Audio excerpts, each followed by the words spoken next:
Now, I'm going to give a brief description about my mother. My mother, I grew up with her having mental conditions.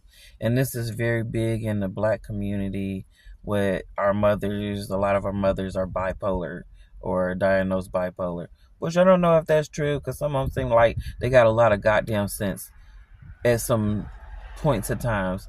So I don't know if these men, because they have tried to drive me crazy, okay, with that witchcraft shit and trying to confuse, put you in confusing situations or trying to make it seem like something really bad happened and ain't nothing happened at all bad, okay.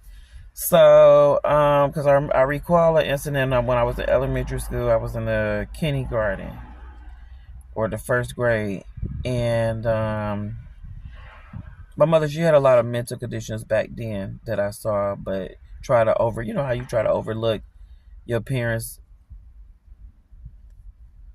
downfalls or issues because you love them because that's your parent. You know what I'm saying? They're different from children, though.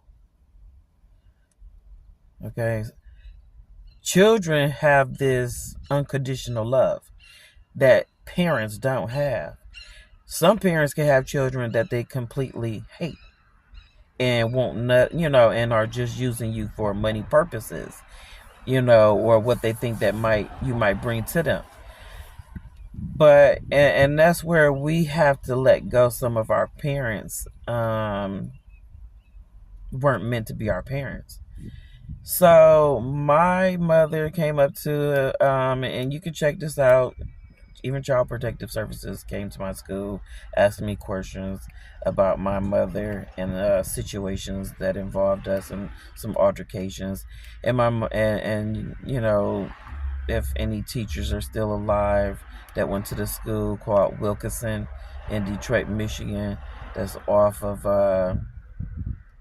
6 Mile in Gunston.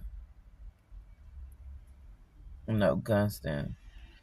And it was called Wilkinson Elementary School that they closed back in the 80s.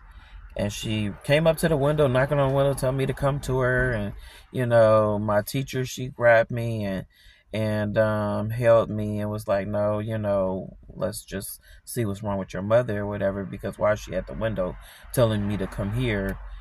And I wanted to go to her to see what was wrong. So I don't know if they were threatening or doing something to her then. Why would she come to the school and try to get me to climb through the window to get out of the school with her? And then later I seen my father and her in the car holding her down.